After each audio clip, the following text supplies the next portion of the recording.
estamos en la sede de Sociedad Civil Catalana para inaugurar lo que sería un ciclo de sesiones literarias.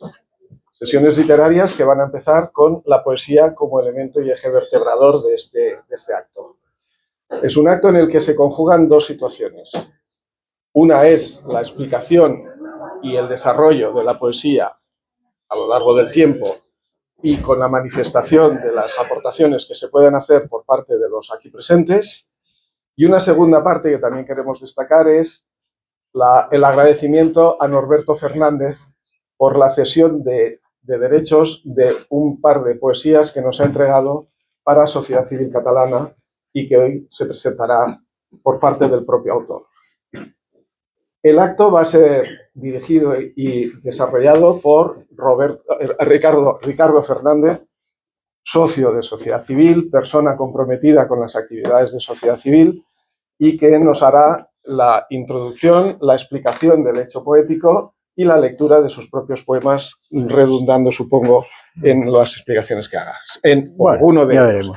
Y a continuación se efectuará la lectura del poema que ha sido donado a Sociedad Civil y posteriormente ese micrófono abierto para que todo el que quiera pueda hacer exposición de sus poesías. Sin más... Sí. ¿Cuántos somos para recitar, para tener una idea? ¿Cuántos? Más o menos. 1, 2, 3, 4, 1, 2, 3, 4, 5, 6, 7, 10, 11, 12, ¿no?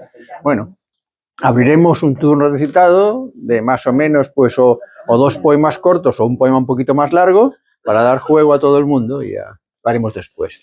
Yo tampoco, yo ahora os haré una exposición ahora un poco teórica de algunos hechos poéticos, hablando de lo que es el contenido y el continente de la poesía, o sea, el texto y el ritmo o el formato, y hablaré un poco más de esto, de ritmo y formato, porque normalmente cuando la gente habla de poesía o hace crítica de poesía, habla solo de los textos, y se olvida mucha gente de que, aparte del texto, hay un ritmo, porque si no sería prosa. También hablaremos del verso libre, que está por ahí en medio. Entonces, después de esas cosas de exposición que haya, pues podemos abrir un pequeño turno de preguntas, porque lo que yo vaya a decir no son dogmas de fe. Es un poco mi opinión, sí que puede estar refrendada por muchos tratadistas, pero es mi opinión y todos podemos disentir de esa opinión. Entonces, aquí lo habíamos titulado el hecho poético, pero yo digo, cuando nos planteamos hablar del hecho poético, nos referimos en general a la poesía o al poema.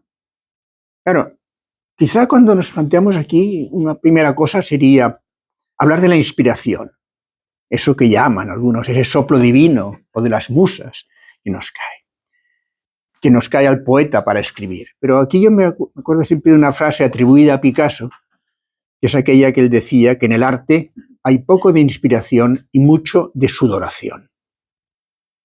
O sea que sí, hay una inspiración, pero luego el poeta o el pintor o el músico se lo tiene que trabajar bastante, para de esa inspiración hacer una obra de arte.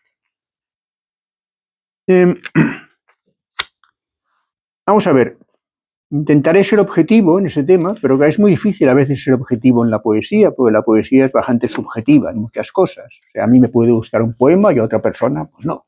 Esa parte es subjetiva, es difícil, ¿no? Se puede dar unas normas, pero es subjetiva. Pero en cambio, cuando hablamos de los formatos poéticos o del ritmo, y aquí hay más cosas objetivas, porque por debajo hay unas normas de alguna forma o algo que se pueden seguir o no, pero que están ahí, que eso podemos hablar. Primero, quizá por alguna aclaración inicial. Poesía es una palabra polisémica, o sea que tiene muchos significados, algunos significados.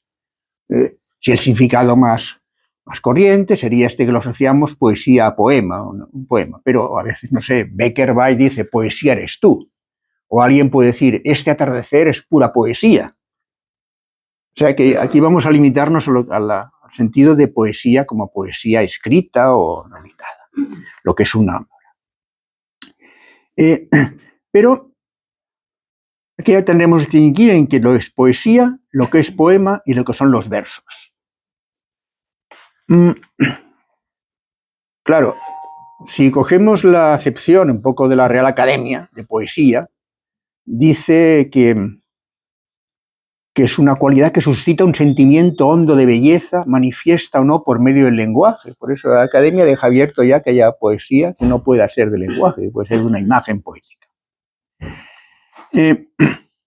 Otro tema que siempre que hay que plantearse, lo apunto ahora, en la poesía, es si la poesía tiene que ser veraz o puede ser inventada. Porque hay quien dice que la poesía solo puede transmitir sentimientos que él tenga a alguien, y quien dice que uno se puede inventar un poema. Y yo siempre digo que, en todo caso, ha de ser verosímil, o sea, posible, que sea veraz o no. Yo tengo un poema sobre esto que habla de la veracidad de la poesía.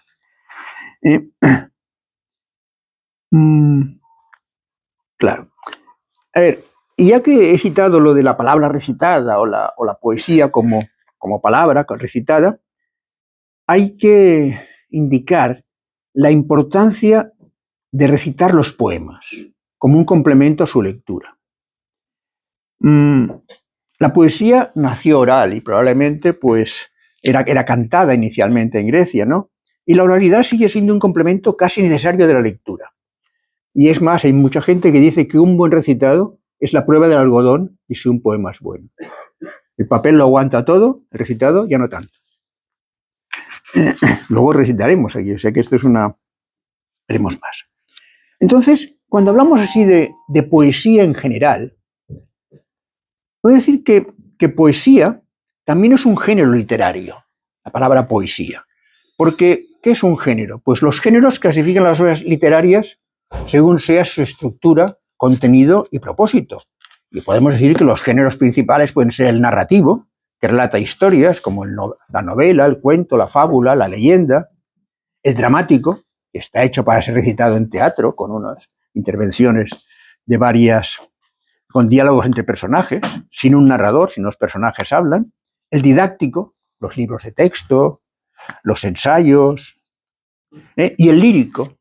Y aquí mucha gente asocia el lírico a la poesía. Bueno, ¿el lírico qué es el lírico? El lírico es el género que expresa sentimientos internos, sea en prosa o en verso. Pero ojo, hay más poesía fuera de la lírica, no solo. Toda la poesía no es lírica, porque está la poesía humorística, la poesía satírica, la metapoesía, que habla de sí misma poesía, la éfrasis, que habla de una obra de arte. Hay muchos tipos de poesía. Y no podemos decir que toda la poesía es lírica. La poesía lírica es una parte importante de la poesía, pero hay otros mundos aparte de la lírica. Por eso, hay algunos que sí colocan la poesía como un subgénero lírico, que solo piensan que la poesía es el lírica. Entonces, esta poesía, o este poema, como veré después, lírica, pues trata de comunicar algo en verso, lo veremos, lo que llamamos verso, con una cadencia y con ritmo, y trata de comunicar sentimientos o emociones íntimas del autor o del narrador, si fuese lírica. Y aquí puedo volver a hablar de si es verosímil o veraz, si el narrador cuando dice algo es verdad que se cree todo esto o no. Un apunte, por ejemplo, los clásicos sonetos del siglo de oro. Yo recuerdo a mi profesora Rosa Navarro que siempre se indignaba con esto y decía, no, si esto que dice Lope o que dice Quevedo, que dice esto no es verdad, cuando se lo enseñaron, esto es puros sonetos de artificio, que expresan algo, no es cuando está hablando de Lisi o de que sea, o de cuando Dante habla de Beatriz, esto es una invención en gran parte. Es una invención del poeta, no son sentimientos suyos internos. La poesía del siglo de oro básicamente es poesía de invención, no de siglos internos, sonetos del siglo de oro. Otra cosa es el romanticismo, que es una poesía más de sentimientos. Entonces, vamos a ver, he citado el verso. El verso, claro, es la estructura básica del poema. Y os digo que los versos no hay que cortarlos al tuntún, se cortan en algún sitio por algún motivo. No se corta uno, porque si no sería prosa cortada en renglones. O sea, por algo cortamos el verso. Digo que no se corta el tuntún. La palabra verso, y aquí la etimología nos va bien, viene del latín versus. Versus en latín significa el surco que da vuelta. Cuando se ara un campo, se va por aquí y se vuelve. Antiguamente se araban los campos así. Y hasta ahí algunos idiomas, ahora no recuerdo, creo que es el hebreo puede ser, que se leen así. sea, así como, por ejemplo, nosotros en los idiomas occidentales leemos de izquierda a derecha, los árabes leen de derecha a izquierda, normalmente, creo que el hebreo antiguo se leía así, no estoy seguro, se leía en ida y vuelta. Bueno, entonces, este verso tiene una razón de ser y normalmente tiene un ritmo, una cadencia, este verso, que está generado por un número de sílabas y unos acentos por ahí, unas tonicidades en esas sílabas.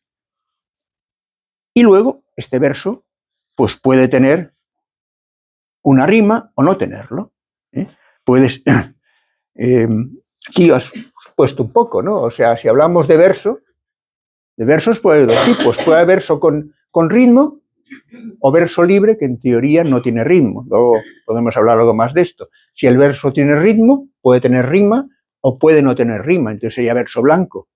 Si el verso tiene rima, puede ser consonante, que es cuando coinciden las vocales y consonantes últimas a partir del último acento, o asonante, cuando solo coinciden las vocales. Luego, el romance que leeremos por aquí es un ejemplo de la rima en que solo coinciden las vocales, no las consonantes.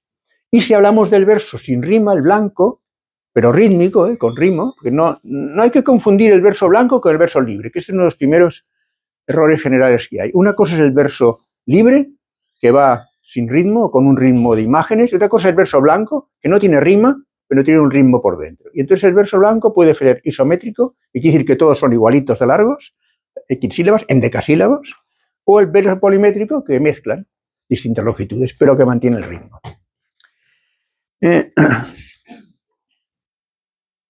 Lo importante en la poesía rítmica es que haya una armonía. O sea que los versos estos, aunque sean distintos y tengan acentos distintos, al oírlos nos produzca una armonía parecida a la armonía musical. Que veamos que hay una armonía en el verso rítmico.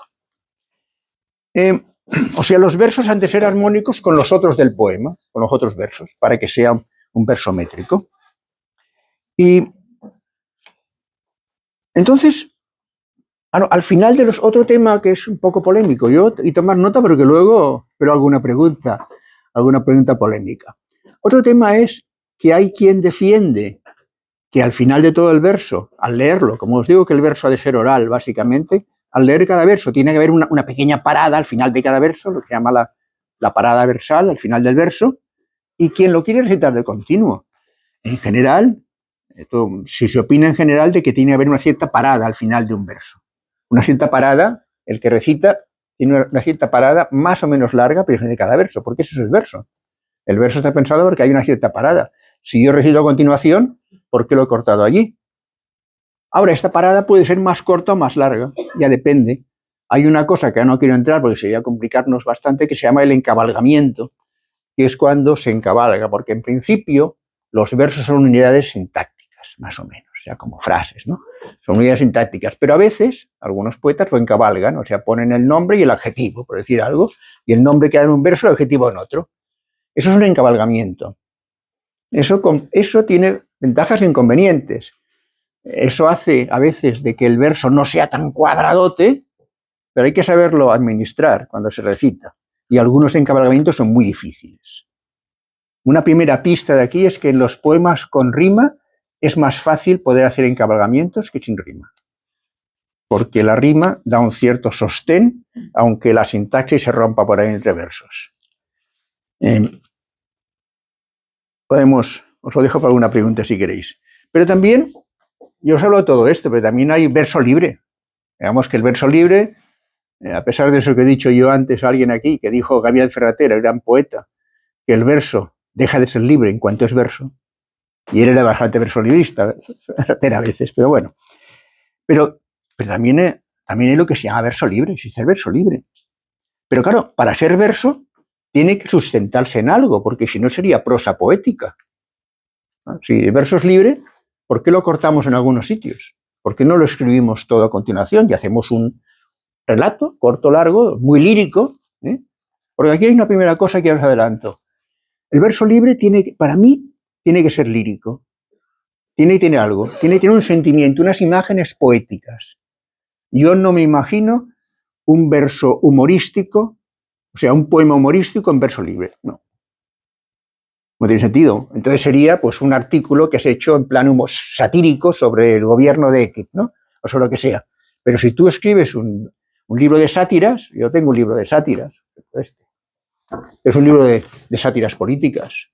Claro, no me imagino que aquí dentro tenga verso libre, porque esto además es hasta rimado y todo, porque si es una sátira tengo que poner allí para que suene, no la sátira.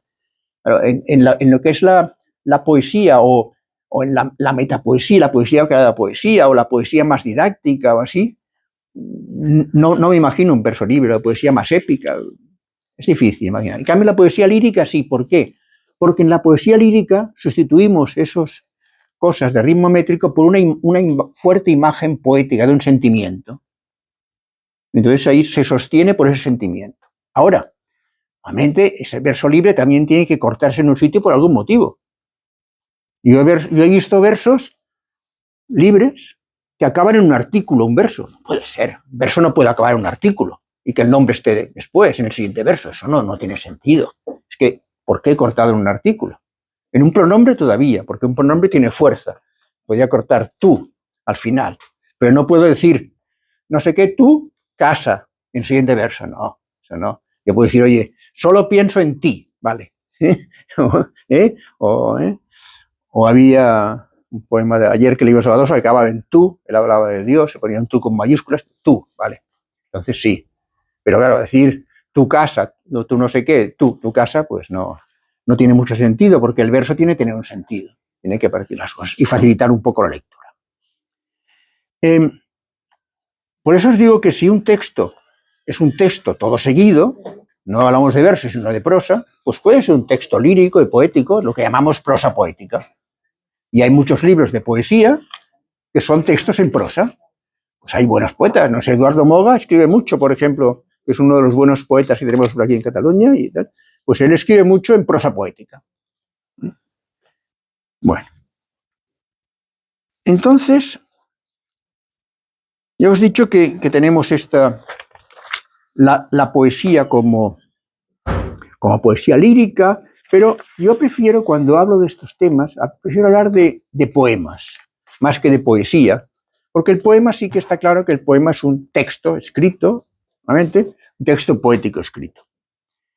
Y os he dicho, como os he dicho antes, que un poema puede tener textos, aparte de los textos líricos, humorísticos, satíricos, populares, didácticos, gnósticos, que dan un motivo, por lo que sea. Entonces, llamamos poema a una redacción escrita o memorizada, al principio, de este género poético que no está limitado a la lírica. O sea, un poema es un texto en versos que puede ser lírico, humorístico, narrar una historia, dar una opinión sobre un tema político o ético, y que sea escrito en versos por algún motivo, no por cortar el tuntún al final. Como os decía aquí, distinguimos, lo que he dicho antes, distinguimos entre versos rítmicos y versos libres, teniendo en cuenta su estructura fonética y su relación. Los versos rítmicos son armónicos entre sí.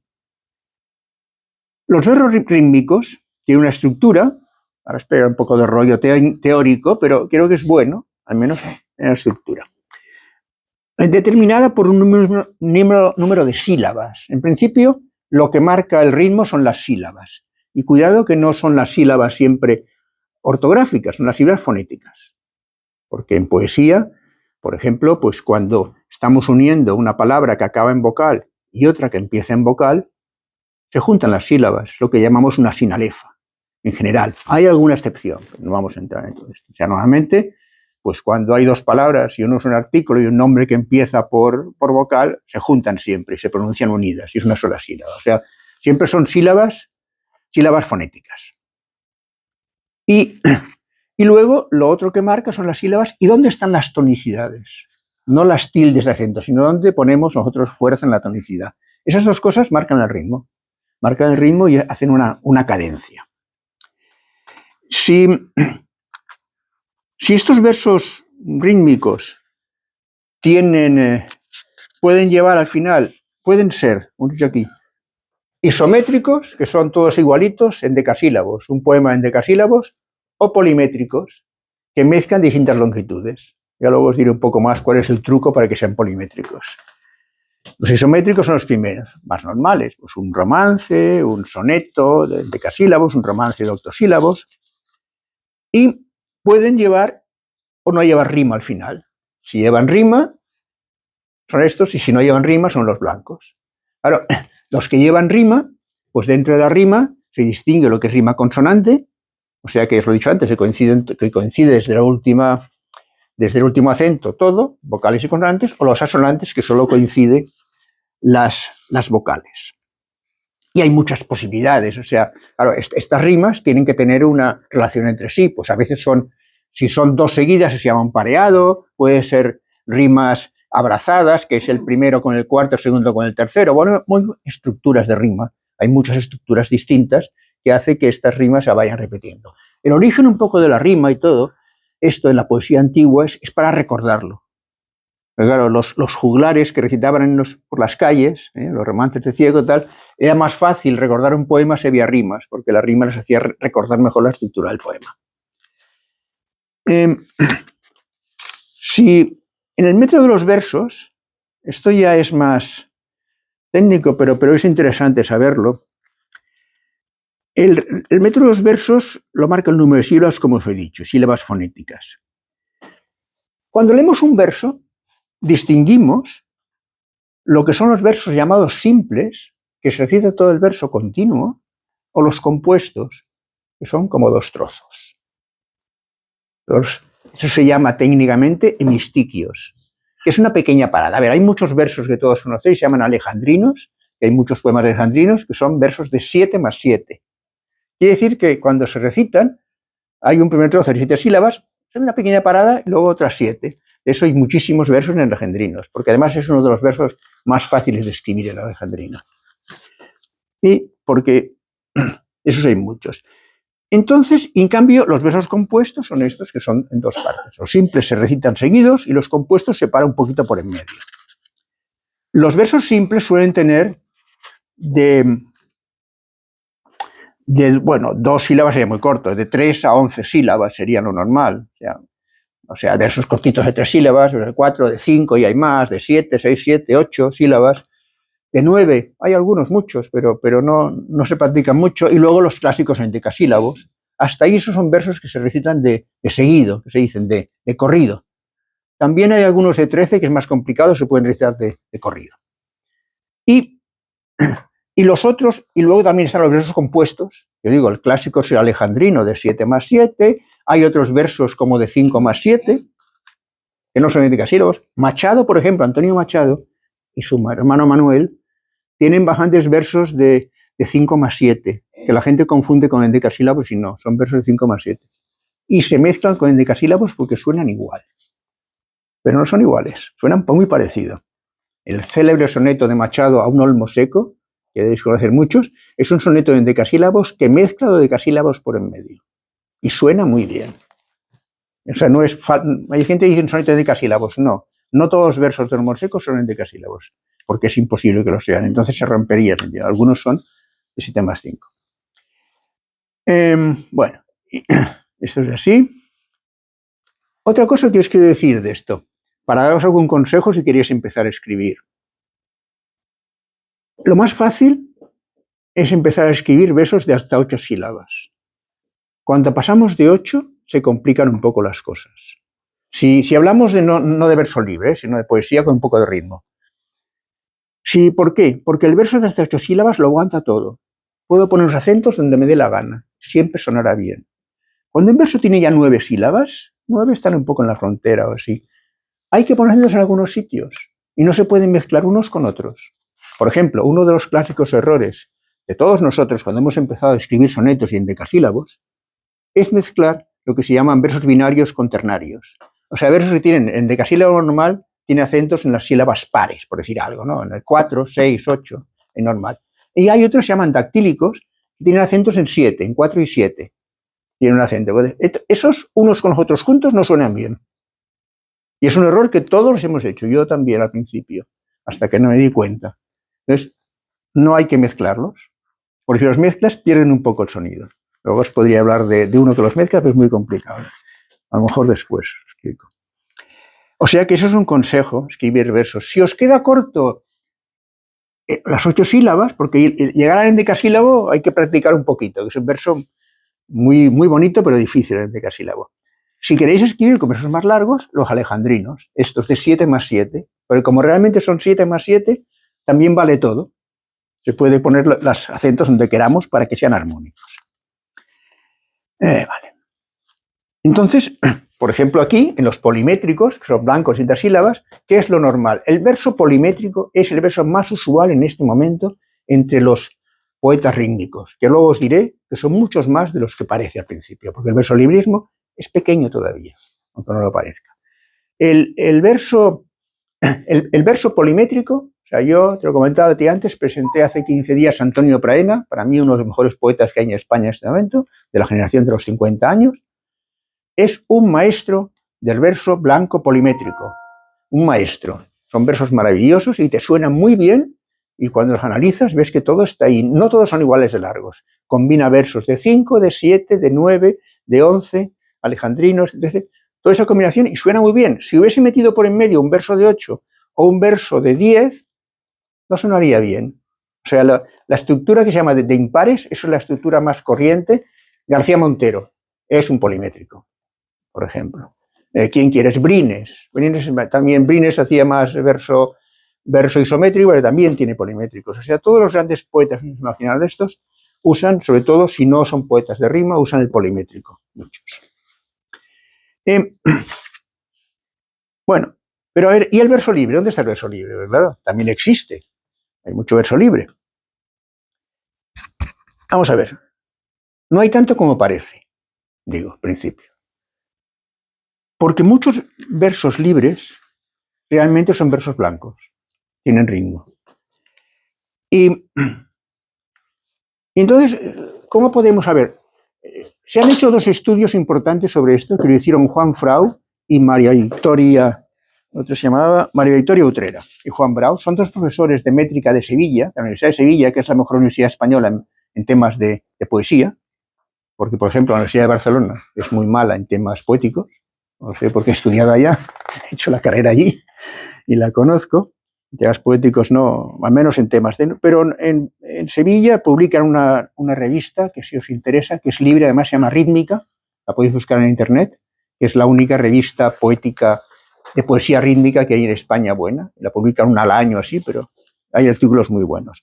Entonces ellos hicieron un estudio y cogieron el último cuarto del siglo pasado, prácticamente de 1971-72 al 2001-2002, y lo hicieron independientemente. Frau y Utrera cogieron 1000 y pico de poemas, cada uno de los 2, cogiendo todas las antologías importantes de poesía de ese cuarto de siglo. Para decir, bueno, ¿qué es buena poesía? Pues es difícil saber qué es buena poesía, pero digamos todo lo que han publicado los editoriales importantes, como antologías, obras de varios poetas, pues pensemos que eso es lo bueno. Y juntaron 1000 y pico de poemas. Mira, Frau cogió 1515 poemas y Utrera, no sé cuántos, pero algo parecido. De todo este estudio, resultó al final que solo de un 15 al 20% de esos poemas eran verso libre. Solo. De todos esos poemas que ellos consideraron que eran los buenos porque estaban en las antologías. Algunos te dejarían, pero en fin, es un elemento de muestra. Que solo de un 15%, de un 15 al 20, eran verso libre. Los otros eran mayoría verso blanco, pero no verso libre. ¿Por qué? Porque aunque sea, conservaban debajo un sustrato de ritmo. Eso es.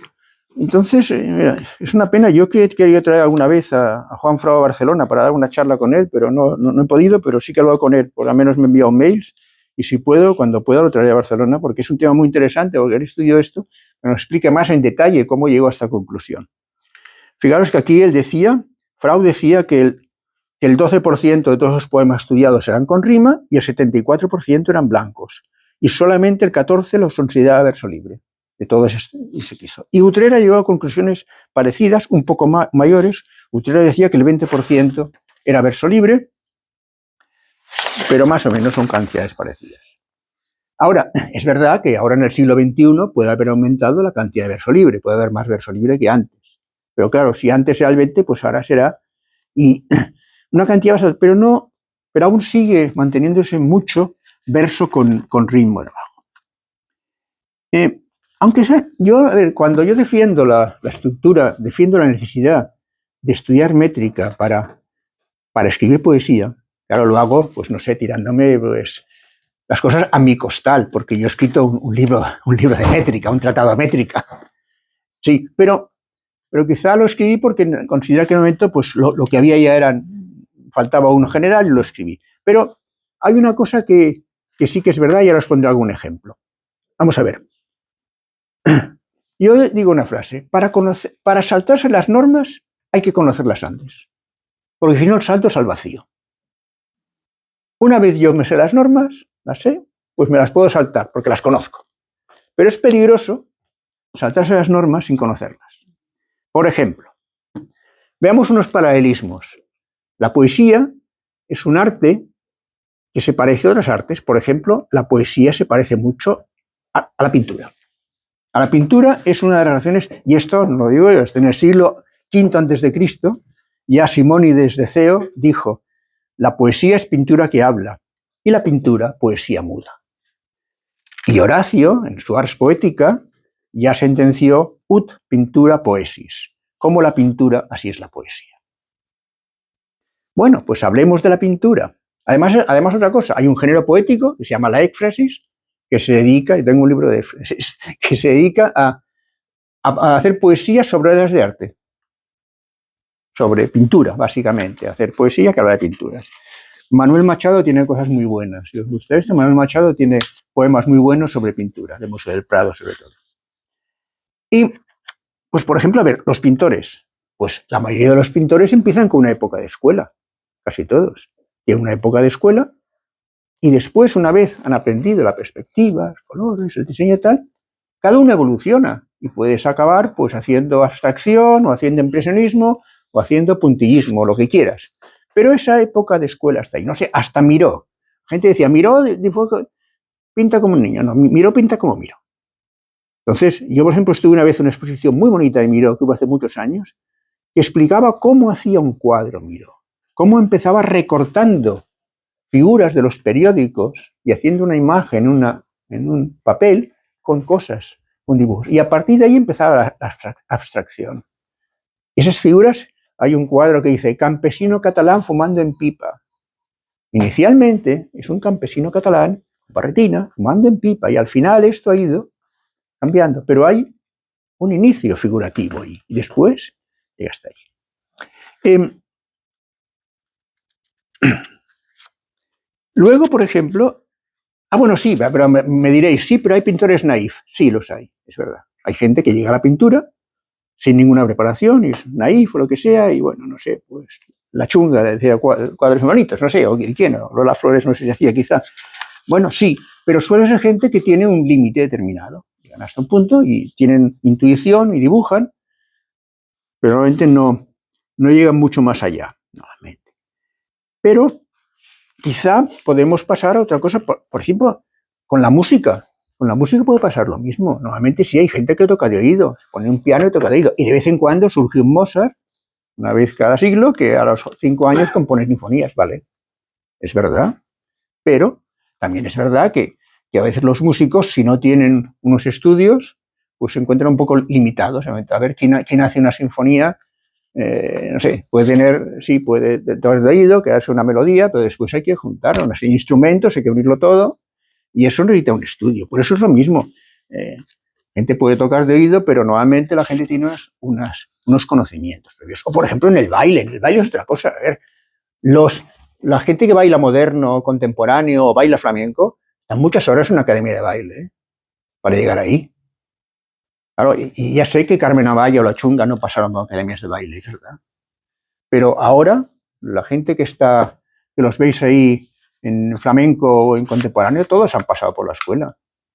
Y después evolucionan, pero esa base les ayuda. Bueno, pues en la poesía es algo un poco parecido. Pero en la poesía creemos a veces que es más fácil y podemos ponernos a escribir sin tener eso. Podemos, pero bueno, pero eso no va mal hacer lo otro.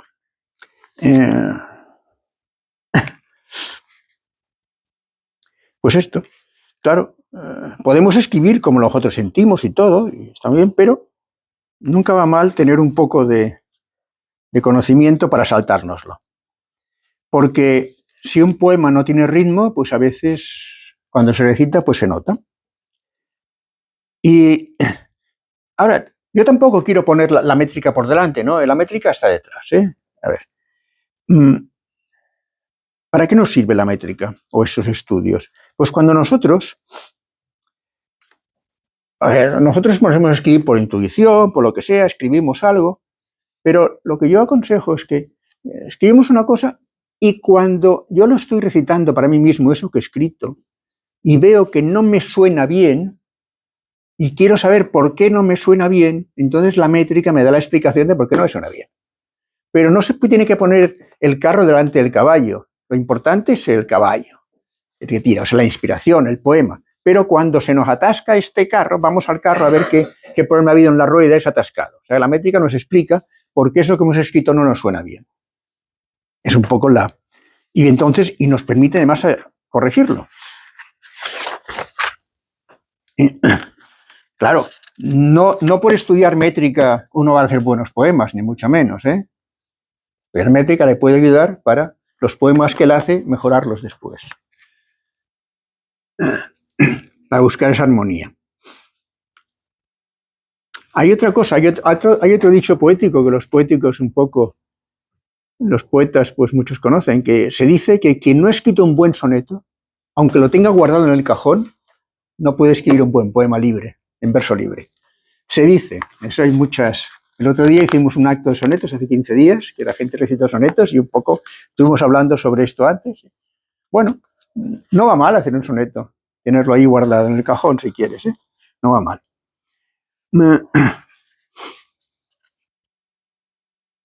Bueno, yo también otra cosa, a ver, no todo es blanco y negro, yo no quiero, os he dicho que no quiero dogmatizar, doy mi opinión solo.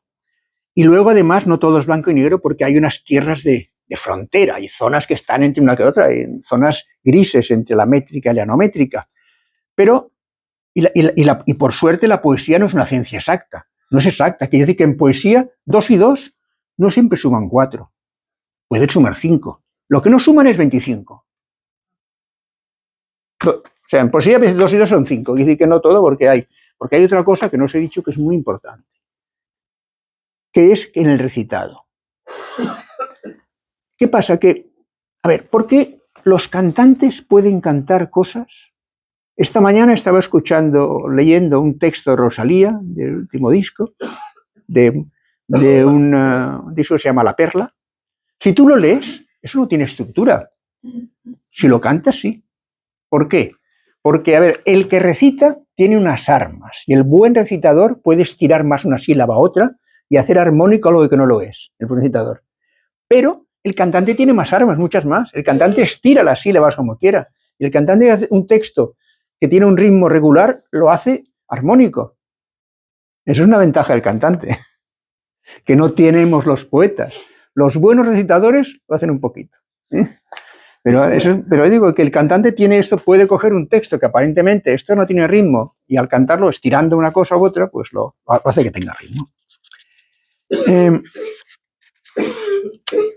Bueno, de versolibrismo.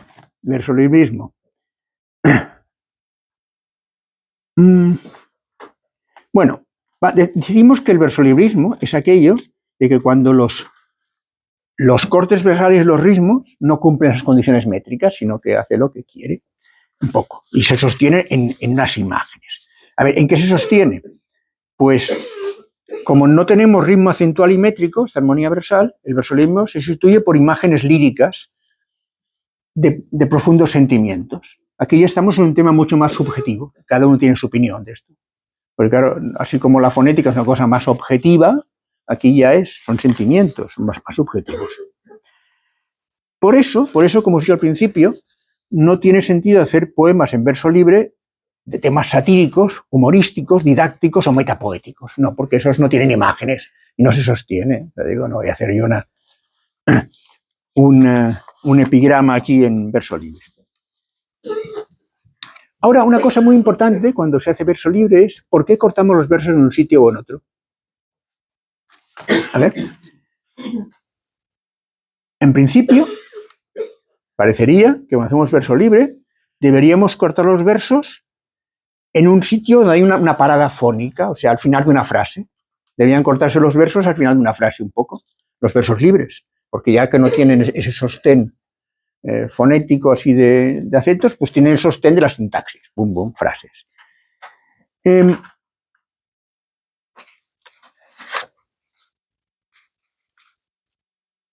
Pero hoy yo he visto mucho verso libre. A mí hay verso libre que me gusta mucho y otros que no me gustan, depende. Pero he visto mucho verso libre muy mal cortado. Eso sí, mal cortado en versos. Cortado mal. Porque claro, eso que decía antes, no sé, no puedo cortar, yo puedo cortar un verso con ritmo en un sitio entre un nombre y un adjetivo. O entre un artículo y un nombre ya me parece muy bestia, pero o entre un complemento de nombre y un nombre, ¿no? La casa de Pedro, pues la casa de Pedro. Bueno, a lo mejor sí, ¿no? ¿Por qué? Porque hay un ritmo en el poema. Pero claro, en verso libre no, en verso libre de cortarlo en un sitio que lo que se llama técnicamente un sirrema no esté cortado. O sea, que ahí no, porque entonces no se sostiene eso. ¿Por qué voy a cortar ahí un artículo? O sea, que yo decía antes, me voy de tu casa, no. No puedo, me voy de tú y luego el siguiente verso casa. No tendría mucho sentido. Y este es un tema bastante general de versos. Y además, lo más curioso de todo esto es cuando esos poetas recitan sus propios poemas, cuando ellos recitan, y eso lo tenemos muy fácil hoy porque en YouTube está cantidad de gente recitando, no lo recitan como lo escriben. Claro, yo tengo unos artículos publicados en mi blog de poetas, por ejemplo, tengo uno de Figueruelo, que lo conozco, Figueruelo, y lo he comentado con él, que es un poeta bastante conocido de aquí. Figueruelo hace una poesía rítmica buena, pero la corta mal, la corta donde no toca. Te da un poema cortado porque él quiere hacer en decasílabos, a lo mejor, lo corta con decasílabos, no, y no son. Y cuando él la recita de otra forma. Entonces yo he cogido esos poemas de él y se los he presentado tal como él los recita y como los escribe. Digo, mira, recitas una forma distinta como escribes. ¿Por qué no lo escribes como lo recitas? Que además suena mejor. Claro, y facilitas al lector que lea las cosas. Bueno, pues eso pasa. Pasa entre los poemas rítmicos y también entre los poetas versolibristas.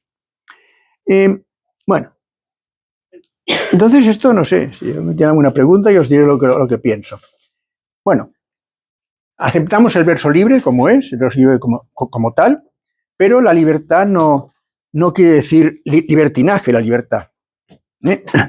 Y si se es libre, pues hay que demostrar que hay contenido lírico, si se es libre.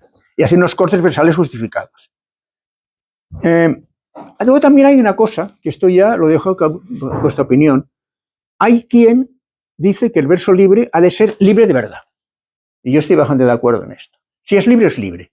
Porque, por ejemplo, hay una cosa que en poesía se llaman las asonancias, que es que al final del poema, aunque no se busque una rima, hay dos palabras que suenan parecidas porque las vocales coinciden en dos rimas distintos, y eso produce un sonsonete, un rima.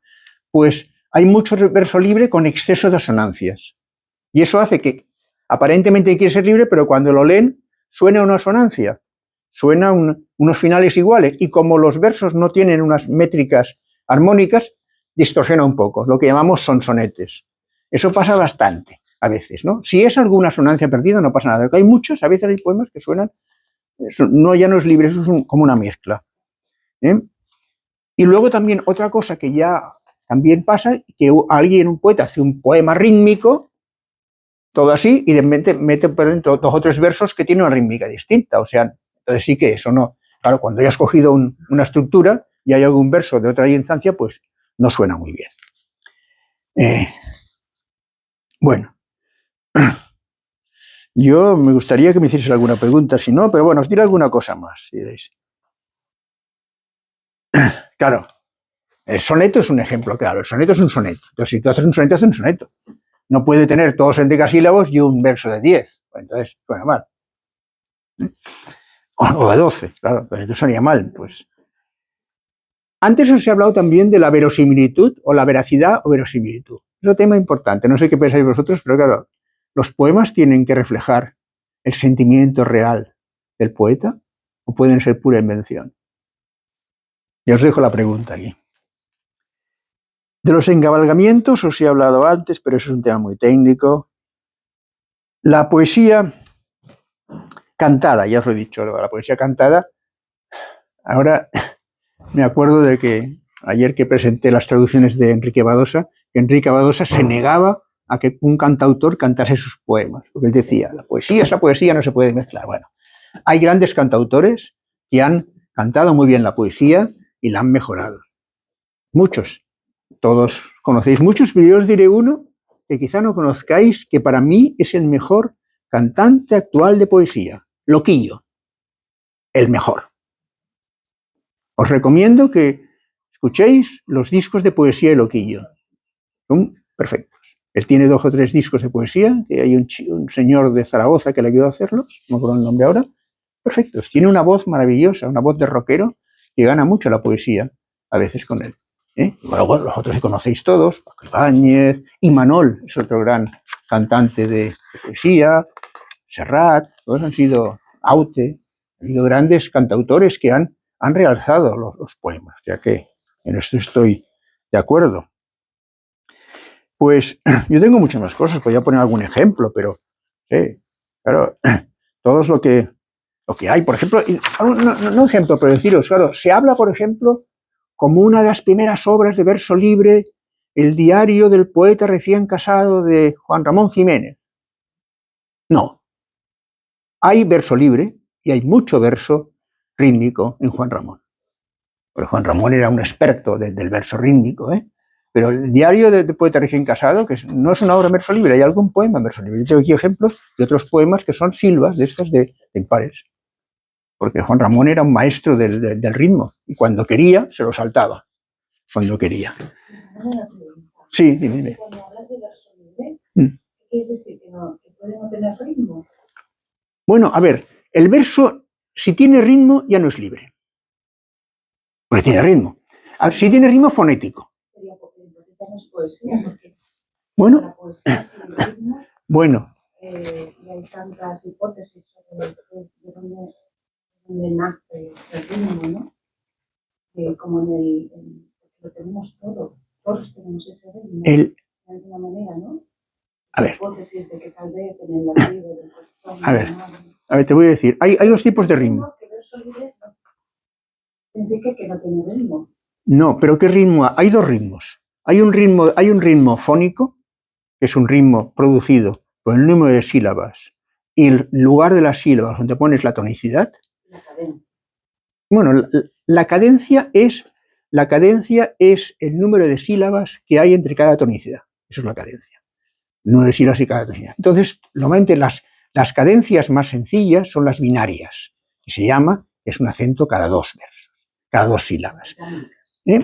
Las binarias. Sí, yo prefiero la palabra binaria, porque la palabra iámbica es un poco, nos lía un poco, entonces prefiero la palabra binaria, ternaria y cuaternaria, que son más fáciles. Entonces, otra cosa no os he dicho, pero ya que tú preguntas, es que lo importante es el final del verso. Un verso en decasílabo, donde marca el ritmo, es de la segunda parte, de la quinta a la sílaba undécima. Ahí marca el ritmo. En el principio te puedes cometer digresiones al principio. Puedes poner acento en tercera y luego poner en sexta y en octava, que se llama un melódico, ese tipo de verso. Y suena bien.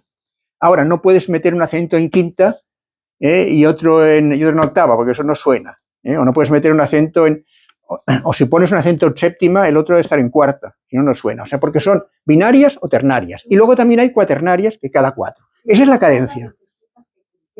Sí. Sí. En la métrica también funciona, en la armonía, etc. Bueno, tantas cosas, ¿no? Que nos pasan de pensar. Pero me ha llamado mucho la atención esto que dices, que el verso libre no tiene ritmo. Entonces no estoy de acuerdo. De imágenes tiene ritmo, de imágenes. Tiene un ritmo distinto. No tiene el ritmo fonético, porque si tuviese ritmo fonético. Exactamente. O puede tener un ritmo. Vamos a ver, quizá me he expresado mal. Puede tener un ritmo, pero no ser armónicos entre sí los versos. Un ritmo que no sea el mismo en todos los versos. O si no, tiene un ritmo de imágenes. Ese ritmo de imágenes es lírico, pero nos estamos limitando entonces al verso libre lírico. Que entonces lo que tiene ahí dentro es una imagen que tú has transmitido, una imagen poética, lírica importante, y ese es el ritmo que tiene. Por eso es un verso, o es poesía, porque tiene un ritmo de imágenes, pero lo limita al sector verso libre lírico. Y lo que llamamos lírico es una cosa muy subjetiva, porque claro, ¿qué es lírico? Son sentimientos expresados. Pero a veces el verso libre marca también una cosa que es la respiración. La respiración, cuando se dice, porque eso también es un ritmo, la respiración es un ritmo. Un buen rapsoda a veces hace bueno un poema mediano. El rapsoda es muy importante. Poemas buenísimos destrozados por un poeta buenísimo cuando recita. Los poetas no suelen ser buenos rapsodas, ya lo sabes. Los poetas, hay pocos poetas que reciten bien. Es un problema. Bueno, pero hay... Normalmente un poema gana mucho bien recitado. Porque es como tú dices, es verdad. Uno que recite bien, a ver, te doy un ejemplo. Josep María Pou es un recitador rapsoda perfecto. Vázquez Montalbán es un poeta muy malo, por decir algo. Pou recita Vázquez Montalbán y suena de maravilla, porque es Pou, que le pone, como tú dices, lo respira donde sea, y además un texto hace que ese texto, que a lo mejor no es un texto armónico, lo hace armónico por sus respiraciones o sus pausas, lo que llamamos pausas. También existe, creo yo, el tema de los silencios, las repeticiones. Está ahí. Subidas y bajadas de tono. Está ahí, claro, todo eso ya es, pero eso... O sea, yo fui partidario a veces, y reconozco que en esto tengo muy poco gente que se conmigo, en los diacríticos. ¿Sabes lo que los diacríticos? ¿No? Los diacríticos son por esas... A ver, en el siglo de oro se usaban los diacríticos ya, o los tenemos ahora. Ruido, con dos puntitos encima de la i, tiene 3 sílabas, ¿vale? Ruido. Claro, todos esos signos diacríticos ayudan al lector, le ponen pistas. Yo me pondría un sombrerito para el caso contrario, para la sinéresis, cuando hoy en día en castellano, cuando decimos héroe, nadie dice héroe, decimos héroe. En catalán hay división de opiniones, porque la gente, unos dicen que dicen farmacia y otros farmacia. Bueno, hay división de opiniones, porque en teoría el acento lo pondría porque en catalán se dice que esos diptongos no existen, pero bueno, en cualquier caso hay que dar algunas pistas para el que lee sepa lo que tiene que leer, y el autor debería poner esas pistas allá. Otra cosa es cómo saber si el autor ha hecho sinalefa o no sinalefa. Hay que estudiarse el poema, porque antes te suena bien, no. Claro, normalmente se hace sinalefa, pero cuando no se hace, yo sugeriría que hubiese un puntito medio ahí para facilitar al lector. Entonces, claro, quedaría un poema lleno de rayitas. O cuando hay una pausa, como tú dices, poner un guión medio, yo qué sé. Algo. De acuerdo que hay que conocer absolutamente lo máximo posible todas las normas para después aportar la voz propia y saltarse lo que uno quiere saltarse. Claro, eso es importante, pero claro, ¿cómo se comunica si el propio autor ha hecho su obra y la conoce bien y entonces él la recita bien? Pues él recita con las paradas que sea. Pero ¿cómo comunica eso el autor al lector? Claro, el lector lee, pero leer es eso, porque como yo defiendo que la poesía es oral también, y para mí la forma ideal de ir a un recital poético es que el que recita te dé los textos. Tú lo escuchas recitar y a la vez vas leyendo. Es como comprendes más el poema, con las dos cosas a la vez. A veces no hay que tampoco pretender comprenderlo. En ese momento no te permite el poema entenderlo, claro, es que, o sea, por suerte no es una ciencia exacta la poesía, sino, bueno, ojo que nos encanta. En el recital de sonetos del otro día, una amiga nuestra, que es una buena poeta, dijo, he venido aquí y le he pedido a ChatGPT que me haga un poema. Y ChatGPT le hizo un soneto. Falló en un verso. Bueno, el soneto era regular, pero el ritmo lo cogió en todos los versos, menos uno que se le fue y era un dodecasílabo. Pero le hizo un soneto en decasílabo ChatGPT en 5 minutos. ¿Qué quiere decir esto? Que dentro de pocos años este ordenador hará poemas. Con más o menos alma, no lo sé. Pero como copia de todos sitios, no, pero como copia, como va copiando todo lo que hemos escrito todo el mundo y lo lee todo, al final, si tiene, al final, pues cogerá ritmo y contenido no, pues no sé, igual copia a la gente buena y es un buen soneto, ¿eh? No. Pero ahí viene el tema de por qué uno escribe poesía. Es decir, para que le miren y mírame, o para que tu mente se abra, que puedas ir avanzando. Es decir, ¿qué sentido tiene que le digas a la inteligencia artificial a un poema? Que no tiene ningún sentido. Pero estamos en el siglo XXI y sabes que mucha gente quiere publicar y no quiere... A ver, pero eso no tiene sentido. Bueno, la poesía es un acto de cada uno, pues una cosa propia de cada uno escribe porque quiere escribirla, ¿no? Pero también es una puerta a la conciencia. Hay muchos tipos de... Claro, si le estoy pidiendo un poema, claro. que para poderlo... Bueno, a ver, mira, el mundo poético, el mundo poético te lo puedo resumir así en plan de broma, en 3 frases. Hay muchos que escriben, unos 4 que publican y muy pocos que leen. Ese es el mundo poético. O sea, en el mundo poético, la semana pasada en Barcelona creo que hubo unos 20 actos, en los que seguro que la mitad de la gente era la misma en todos los actos. No porque cuando hay 2 en un día no pueden ir a 2 sitios.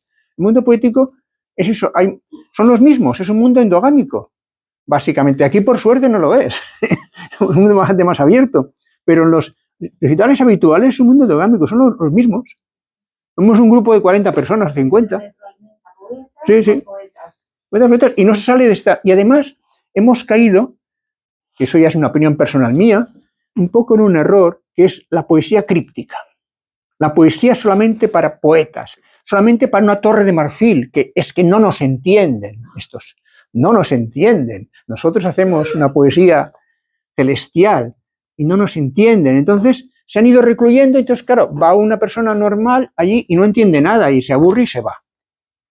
Porque es una poesía así que no la entienden ni ellos. Claro, sí que es verdad, que hay lo que se llama la estética de recepción. O sea que uno puede hacer suyo un poema que otro ha escrito pensando en no sé qué y tú lo adoptas a otra cosa. Vale.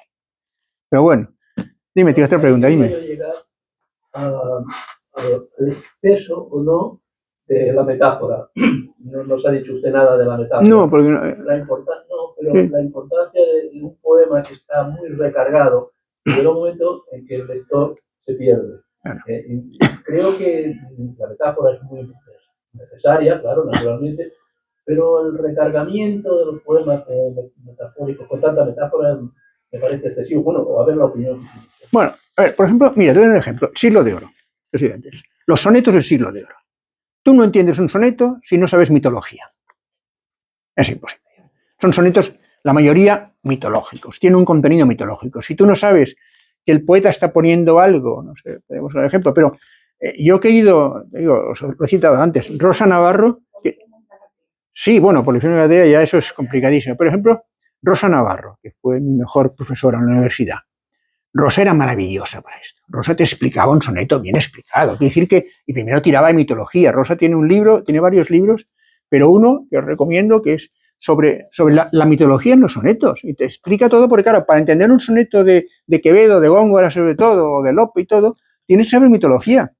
Porque si no, no sabes que el pobre, el pajarito aquel que le han cortado la lengua, esa es la historia aquella. No lo sabes porque te pone algo, y ahora tú has de saber. Toda esa primera parte del soneto es una parte mitológica que te va introduciendo y al final, lo que se llama, los últimos versos, el epifonema, es donde pone lo que él quiere poner. Pone a su amada o tal. Pero si tú no sabes mitología y todos son metáforas, ya no metáforas, son referencias mitológicas, metafóricas todas. Era la poesía de moda en aquel momento. La poesía actual es mucho más simple, sencilla y ya no abusa de las metáforas, la actual. Oye, tenemos que recitar, porque llevamos ya 1 hora y tenemos que recitar, ¿no? Pero bueno, de todas maneras, luego, con quien quiera, seguimos hablando de esto, de queráis, porque es un gusto poder hablar de poesía y además que la gente pues tenga interés. A ver, si os parece, hacemos una cosa. Primero recitaremos el poema, tu poema que nos has donado, o sea, te invitamos a recitar ese poema y... Sí, Didi. Me parece, o por lo menos me parece a mí, es decir, es que un arte es el poético escrito, el escritor que escribe poesía. Y otro arte es el recitador de poesía. Sí. Se pueden coincidir, pero evidentemente uno es el que escribe, pero como la poesía, para mí, es bueno que sea oral, que se hable, pues claro, o alguien tiene que recitar. Si el poeta no es un buen recitador, intentará recitar su poesía, la recitará con su sentimiento, pero a veces no hará las pausas que deben hacerse, o no tendrá una voz profunda. Ahora, yo no puedo tener la voz que tiene Poe. Pues ya está. Bueno, os dejo. ¿Eh? Sí. ¿Recitas el poema? Sí, sí, pasaba a ser un vídeo.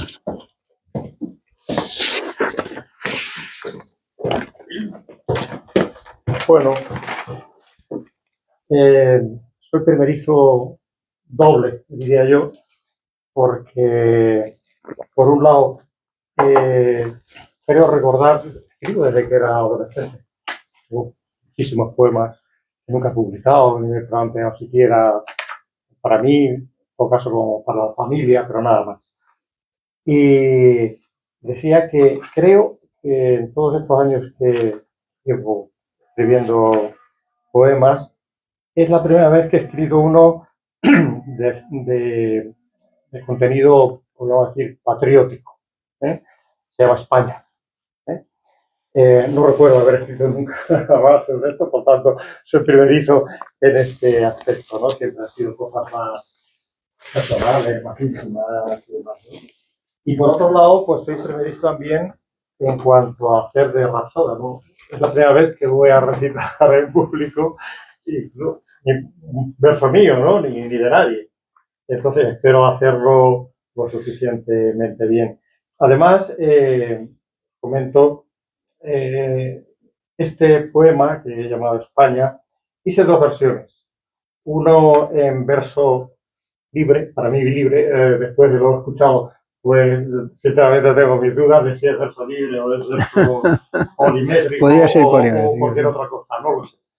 Y otro que he hecho pues en un tipo romance, como sabéis, pues es un poema que tiene rima en los pares. sílabas pares. Los versos pares. Los versos pares. Segundo, cuarto, sexto, octavo y asonante. Entonces, bueno, como el contenido es similar, para no daros demasiada tabarra, leeré uno solo.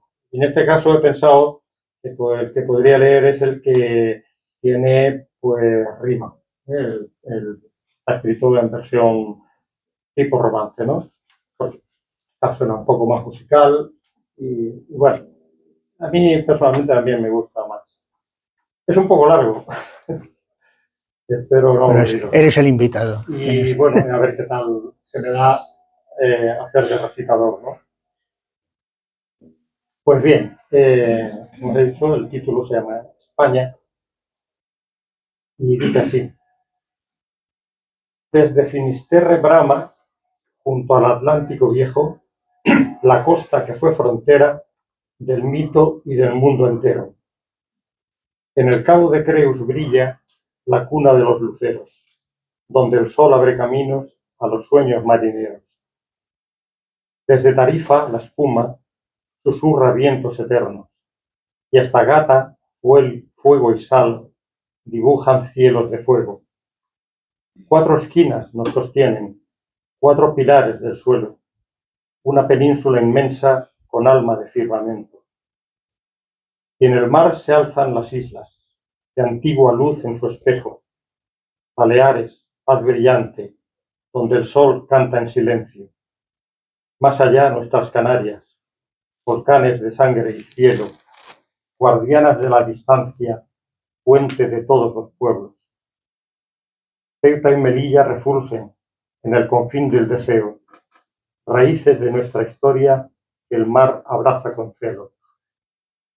Fronteras que son memoria, mestizaje verdadero, testigos de que la patria allí vive sin complejos. Por esta tierra anduvieron íberos con firme aliento, celtas de música antigua que oían los bosques y cerros. Fenicios y griegos dejaron sus dioses, puertos y anhelos, mientras el comercio alzaba las redes del mar abierto. Roma trazó sus caminos, lengua, leyes y gobierno, sembrando un culto y nuevo orden que aún hoy día resiste el tiempo. Visigodos construyeron reinos en sombra y silencio, y el árabe puso luz con ciencia, arte y talento. Judíos, cristianos, moriscos convivieron sin estruendo, tejiendo en patios y calles una armonía en el verbo. La cultura entrelazada dejó su pulso en el suelo, y en cada palabra nuestra late ese eco verdadero. La reconquista fue llama de lucha, de fe y de encuentro. Tras la espada y la frontera nació un latido completo. Y cuando estrecho era el mundo para nuestro anhelo inquieto, nuestras naves lo cruzaron con valor, riesgo y talento.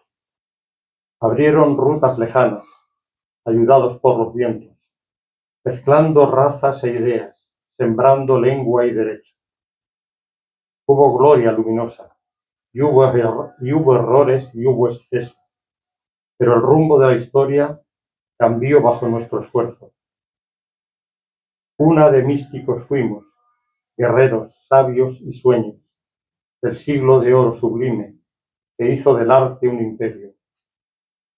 Pintura, música y letras alzaron nombre y respeto, y la palabra española habló con todo su empeño. Alzamos leyes y cartas, conquistamos pensamiento, luchamos por la justicia aún en medio del tormento. Y tras cada herida amarga se levantó nuestro intento de forjar un porvenir con libertad y progreso. España fue cruce vivo de continentes diversos, laboratorio de lenguas y de juristas eternos. Aquí germinó la idea del derecho y del consejo, de la fe que se expandía por caminos de silencio.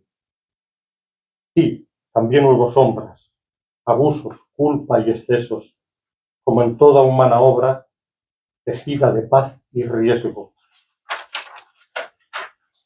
Mas fue más fuerte la llama del bien, del valor sincero, del deseo de cuidar la vida del mundo entero. Hoy España late unida en 1000 acentos diversos, donde la pluralidad es nuestra fuerza y aliento. Ciencia, arte, plaza abierta, futuro que vamos tejiendo, memoria que no se olvida y esperanza en tiempos nuevos.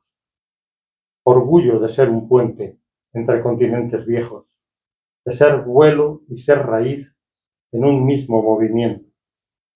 Porque España no es pasado, es presente en su sendero, y el mañana nos reclama con firme paso sincero. Mientras el sol se derrama por las esquinas del suelo, Baleares sueñan calmas, Canarias custodian cielos, Ceuta y Melilla resguardan historias de mar y viento. Y en cada rincón del mapa hay un latido completo, y una voz clara se alza por campos, mares y pueblos. Soy España y te proclamo, con orgullo verdadero, que el tiempo vive en mi sangre y en mi alma vive el pueblo.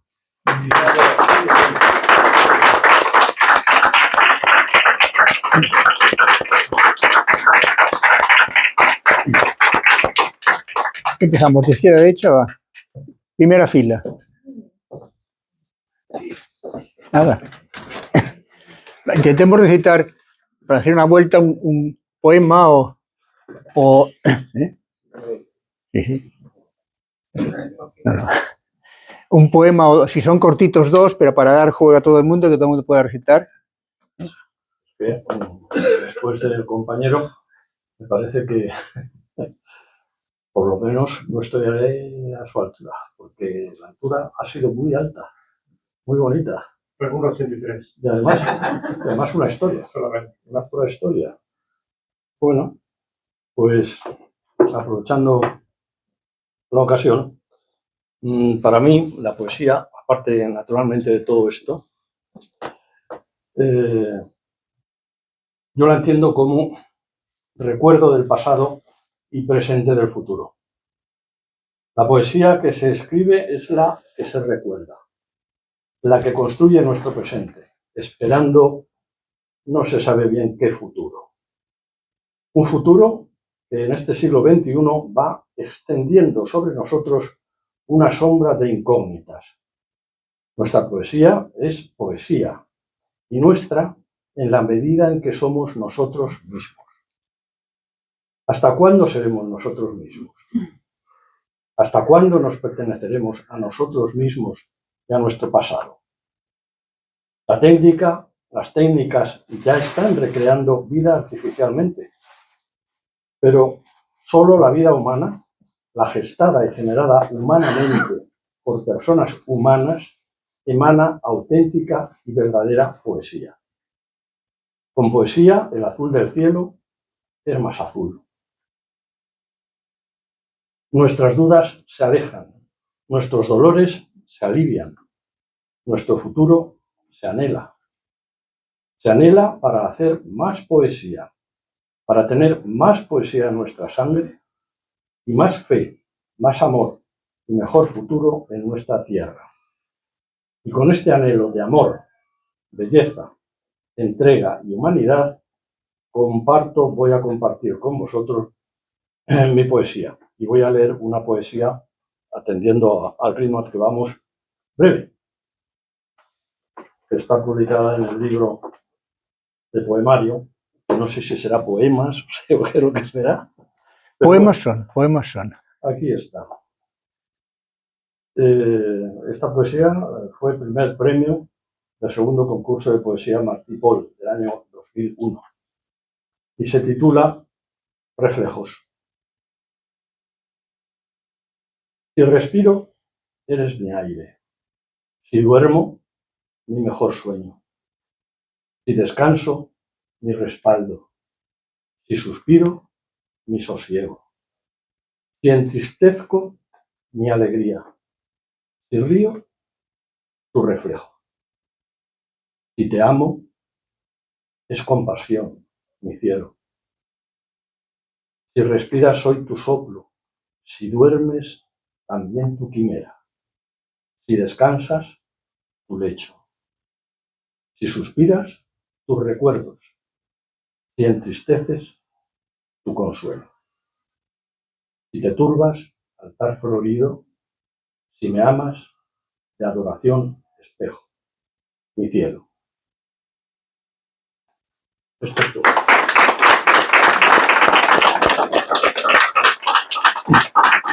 Carmen. Gracias.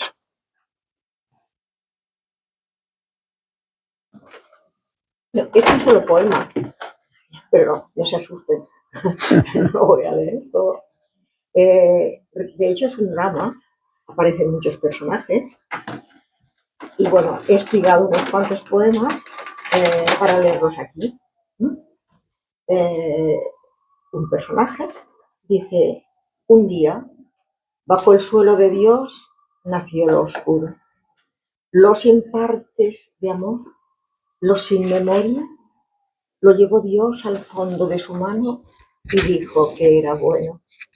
Después, antes del tiempo, antes de que acabara de crecer el relámpago, parpadeó un ojo eterno.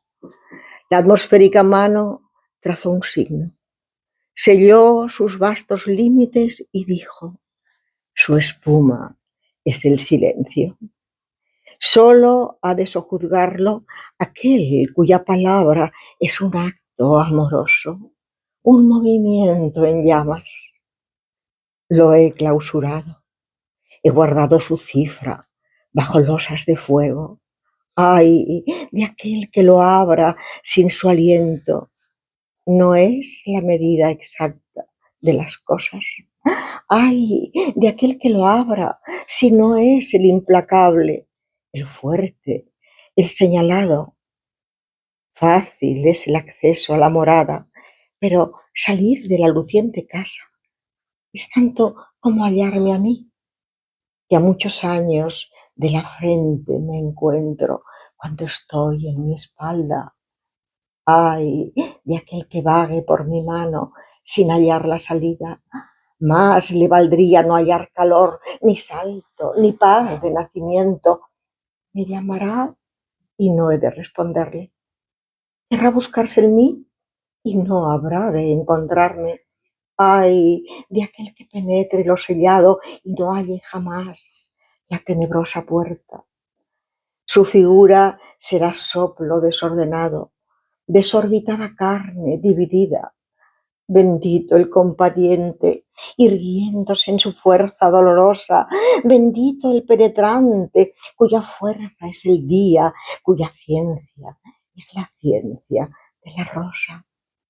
Él es roca que no esperó humedad y fue florida. Actitudes de ala, vagas cadencias de oro la vistieron. Musgos le aligeraron la sustancia, designios del verano la eligieron.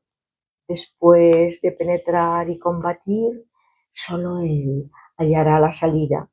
A sangre y fuego traspasará la quietud de la levadura, hará el viaje de ida y regreso a las cosas. Solo por él la desolada puerta tendrá una llave construida de abismos implacables, de murmurantes rabies. Llave de extensión y de espiga, incontenible, murmurante llave, llave para pasar de la corteza al fondo del íntimo follaje, del follaje a sus cielos interiores, solo alumbrados por la faz del agua, solo tocados por mi gran silencio. Ahí estará en la vasta cerradura, oída por el aire, desmesurado y húmedo su espacio.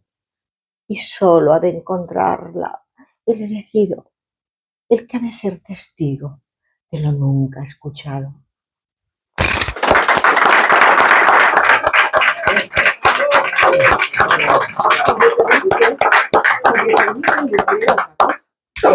Esta vez es el coro, porque ya les he dicho que esto es un drama y hay muchos personajes. No es mío, perdone, porque no os he dicho que es de Eunice Odio y se llama El tránsito de fuego. Es una poeta costarriqueña que murió en México. Y su libro es fundamentalmente espiritual, con tintes místicos. El coro dice: está condenado a no perecer, a jamás descansar. Él es el agónico, el que siempre camina. Los dulces miembros trotan en las aguas coléricas, gota de carne huracanada y sola. Pero ya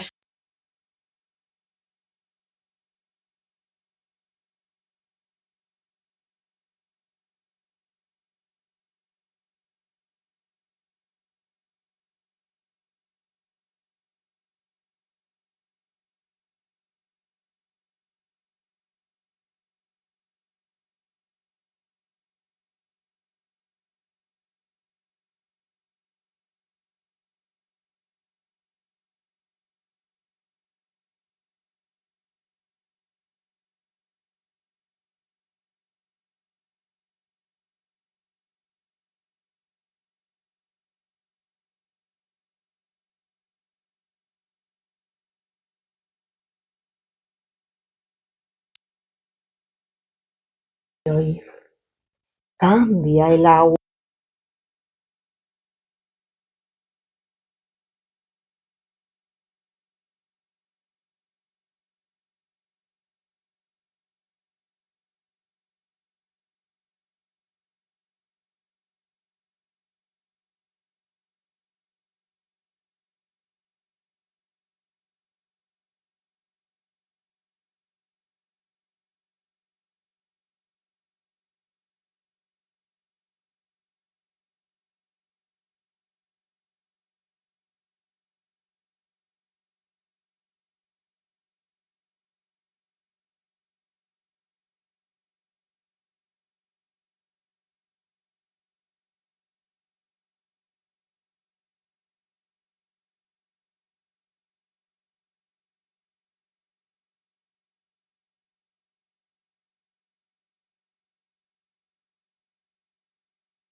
Amrita. Me ha encantado. Aquí por Eunice, que no tuvo nada de esto en su vida. Sí, sí, los poemas de Eunice, pero usted ha recitado muy bien. Entonces, bueno, solamente yo, bueno, me llamo Silvia López Ripoll y he venido aquí un poco por casualidad, pertenezco al laberinto de Ariadna, donde también es Ricardo. Vi este anuncio y me pareció que, bueno, no sabía dónde iba, pero ¿por qué no? Entonces, estoy muy contenta. Muy bien, bienvenida. Muy contenta Bienvenida a esta de casa. estar aquí. Mucha gente que no conozco, pero me encuentro muy a gusto, ¿no? Es como, bueno, desde aquí podemos dar un poco al mundo, el mundo nos cambia y nosotros un poco también, ¿no? Yo tengo 3 libros escritos en este tiempo prolongado, La que escucha no es ella, y en el horno tengo para Editorial Godall el próximo, que será el próximo año, pero voy a leer 2 cortitos, ¿vale? Y serán de mi cuarto, porque yo no puedo parar de escribir, no sé. Y me dicen, tú siempre escribes sobre amor, supongo que escribo muchas cosas, pero bueno, y no quiero compararme con Shakespeare en absoluto, por Dios, pero Shakespeare dijo, sweet love, I always write of you. Y a mí me pasa un poco lo mismo, pero evidentemente otras cosas. Érase una vez, la noche canta estrellas a las montañas, mi lira va sonando, quiero ser una montaña. Yo, cantadora de amor, yo quiero ser la montaña. Sí, me dice el viento, me dice el viento, me dice el cielo, podrías cambiar la lira por la montaña. Si tocas tu pensamiento, las estrellas, el deseo y las pujanzas, lo blanco y lo eléctrico, Om Mani Padme Hum, y sin mirar atrás, lira, lira y la montaña, si tú lo dices, si tú lo cantas, estrellas para mi lira, si no se aleja la luna, estrellas para mi lira, si ahora, redondeada, si no se aleja la luna, Om Mani Padme Hum, otra vez, encaprichada, lira, lira tan risueña, ya no más atormentada. Sí, tú puedes ser la montaña, Om Mani Padme Hum, si no se aleja la luna, si ahora ya, redondeada. Y os leo otro que se titula El deseo y la sombra. Estos son inéditos, son de hace poco, pero no sé por qué me los he traído y me apetece más para ver qué tal. El deseo y la sombra. Érase una vez, mira, tu deseo cuelga de una sombra. Tú, cosa larga, difuminada, un poco de blanco y negro, un poco de grises blandos, un poco de brillos tenues, sombra. Tan buena y vasta, a quien sigues lealmente la sigues, a la frondosidad. ¿Eres tú? ¿O es tu voz antigua bajo la frágil luz de la farola? Hilos difusos, calle pura y curvada, luz traspasada por la madrugada. Tú y tu sombra sin ti, como fantasma acróbata, que, mira, tu deseo salta, mira, se alarga, y tentación, la calle que es guía o la nada, tú, guía oída, guía que camina y sombra que te dice, no lo haces mal. Sombra de pirueta, circo que dice, vuela, sombra que te rapta, con el amplio poder de ir hacia atrás, hacia adelante, ir. Y tentación, el deseo de ser tú, el deseo de ser multicolor. Y ya, no vas sola. Aquí el sol y la distancia, la amanecida y la distancia, sombra amada que besa, no lo haces mal, no lo haces mal. Tú, la sombra, el sol, el día común, la sombra es móvil, el sol es fugaz, el día. Espero que te guste. Y a mí mi sombra, y a ti tu sombra, y para todos este cuento, y sobre todo para aquellos que desean escuchar historias con final feliz, que es el nombre con que nombráis el toque del experto. No os agobiéis, ese toque puede ser, y que ese toque sea justo ese toque para iniciar correctamente el amor. Gracias. Siguiente. Yo os pediré que leamos ahora solamente un poema cada uno, porque si no se nos va muy tarde, no lo digo. Si hay más tiempo o queréis, seguimos después, pero para que todos podamos recitar, y damos un poema cada uno. Y... Yo voy a recitar un poema de Joan Barceló y Cullerés. Y con ello hago honor a la lengua catalana, una de las lenguas constitutivas de esta España a la que tanto queremos. Tot deu tenir un símbol amagat. L'aigua del pou, la lluna que s'hi apaga, que faci vent i udoli el somni alat, aquells estels, aquella nit vaga. Però no el sé, al fons de les figures que a sota del fang algú ha escrit els signes d'un alfabet remot, imatges sonores pures, si sou evidents, per als orbs, lletres malignes. Quan entri al pou, tot el que sé ho sabré, a l'inrevés. L'enteniment s'empasa codis de sec, damunt de l'aigua plou. No sap ningú com destriar el clixé del psalm ocult, però ens hi afanyem amb traça, car com som un pou a dins d'un altre pou.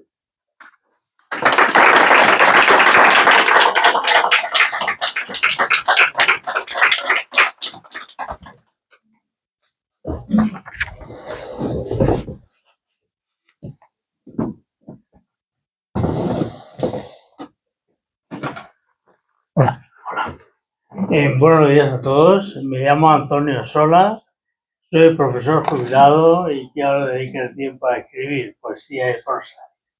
El poema que les voy a leer es decirles que nació en el sur. Este verano fui a ver a la tierra de mi padre y la mía de cuando era pequeño, y al ver aquellos paisajes y al ver aquello me acordé de una aventura que había tenido con mi padre siendo pequeño, y escribí este poema que, bueno, va en homenaje a mi padre. Se llama Entre la nieve y el miedo. Nevaba, pero no era una nieve cualquiera. Era un silencio blanco que hacía desaparecer la tierra. Íbamos tú y yo, padre, haciendo el camino de vuelta a casa, cuando de repente no había camino, ni piedras, ni matorrales que nos guiaran. Solo un manto blanco, un mar inmenso helado. Tú avanzabas firme mientras yo, con los ojos abiertos de par en miedo, sentía cómo el mundo se alejaba de nosotros. Mis pequeñas manos se aferraban a tu abrigo buscando certezas. Y poco a poco el silencio era más hondo, el cielo más bajo. Y yo supe, sin decirlo, que nos habíamos perdido. Cerré los ojos y vi nuestras figuras convertidas en estatuas cubiertas de escarcha en medio de la nada. Tú te paraste, padre, y miraste a tu alrededor como solo miran los hombres que conocen el campo con pies y alma. Y con voz firme rompiste el silencio y mi miedo. Por ahí, dijiste, señalando con un dedo. Y tus pasos fueron brújula en una noche sin estrellas. Había sabido encontrar el rumbo en una noche sin norte. Yo solo era un niño, pero ese día supe que hay tormentas que no se olvidan y que un padre es faro en la tormenta y agua que da vida en un desierto encalado.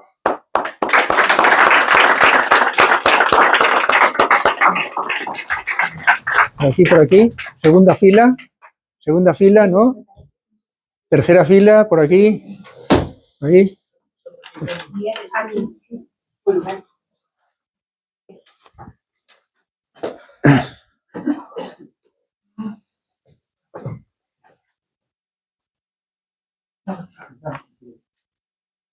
Buenos días. Para mí es un placer, un privilegio estar ante ustedes. Quiero leerles esta composición que ganó un premio en Madrid y fue publicada en la antología de la editorial Orola de Madrid. Y está escrito, estos versos están escritos en versos alejandrinos y son de tinte épico y se refieren a España, para mí, mi madre patria. Pues yo soy de origen extranjero, yo nací en el Perú, pero soy español también. Recordad que lo de alejandrino son 7 más 7. 7 más 7. Además me he esforzado mucho en hacerlo de forma clásica con los acentos, ya sea tildes ortográficos o acentos prosódicos, en la tercera, en la sexta, en la décima y en la decimotercera. Sabes que en el alejandrino hay libertad por eso. Sí, sí. Pues todos suenan bien, sí, aunque mezcles, pero clásico, es bueno. Clásico, sí, sí. De acuerdo a lo que nos explica José Domínguez Caparrós, por ejemplo, sí, en su diccionario de métrica española. Así, entonces los tuve que tallar, porque hay que tallarlos uno a uno para ir dando forma. Bueno, lo pongo a vuestra consideración. 3 sonetos por España. Arrastrando tu sangre por los ríos hispanos, unifica las glorias que en tu cauce amanecen, con fecundas historias que en la mar prevalecen por los rastros profundos que dejaron tus manos. En las brumas y dioses de los tiempos arcanos señorean corajes que los ecos acrecen, de conquistas y velas que tus hombres ofrecen, horizontes comunes a los pueblos hermanos. Estandartes y siglos, sepulturas y cruces, testifican tus huellas en montañas y llanos, o en ignotos parajes que tus manos sembraron. Por doquiera los vientos difundieron las luces que fundaron naciones en lugares lejanos, continuando los pasos que a tus costas llegaron. 2.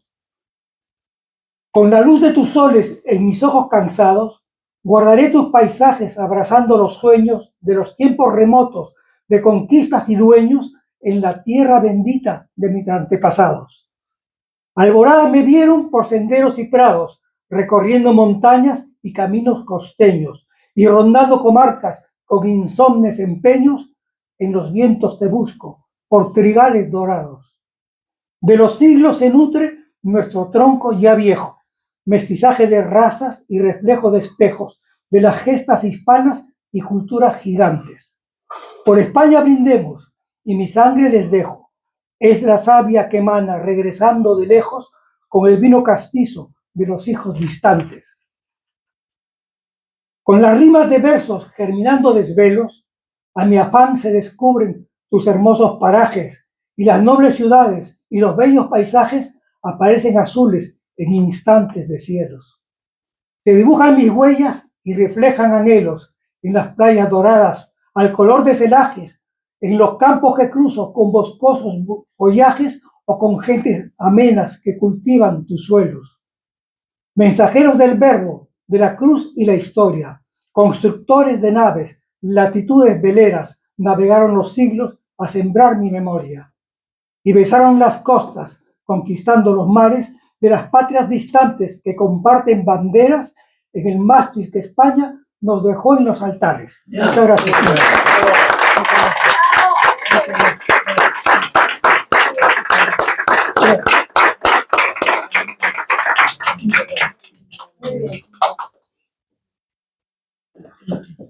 Bueno, yo me honro por tener como amigo a Carlos Ollague Pásara, peruano, español, peruano. Gracias por tus sonetos y por tus bellos poemas siempre. Lo tengo como socio en el Centro Cultural Almeriense, del que soy presidente. Y bueno, allí celebramos un certamen de poesía cada año. Y este año lo hemos hecho diferente por el motivo de la IA, lo que hablábamos antes.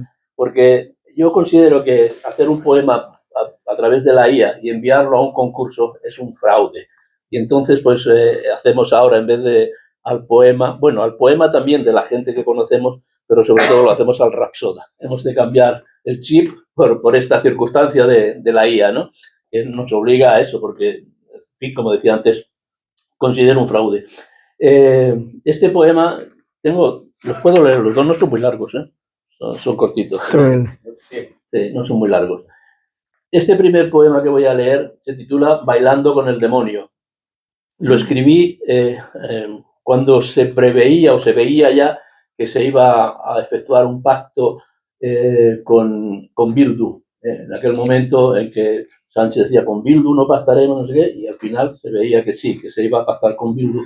Y dice así: a bailar con el demonio hay quienes están dispuestos, aunque nos haya traído la paz de los cementerios. Y en este baile de máscaras en el que estamos inmersos, no disimulan su rostro dejándolo al descubierto. Sin recato ni vergüenza van haciendo y deshaciendo, bailando una danza negra de este baile negro y ciego. Baile que todos bailamos al ritmo de su concierto, donde el salón cada día es más oscuro y siniestro. ¿Dónde estarán las palomas de las paces de otros tiempos que se han cambiado de pronto por los buitres y los cuervos? Y aquí seguimos bailando esta danza de silencio. Que no saquen nuestros ojos los pájaros carroñeros. Salgamos ya de la pista y abandonemos el miedo y no bailemos su danza que ha salido del averno. Hemos bailado pegados, música de todos tiempos, y ahora quiere el demonio que bailemos, pero sueltos. Algunos se han apuntado a la moda del momento por mantenerse en la pista, bailando justo en el centro. Con él pactan y lo adulan y lo tratan con respeto, y el diablo a cambio les da la dávida de un buen puesto. Y seguiremos bailando el ritmo que impongan ellos si no se para la música que llega desde el infierno. Muchas gracias.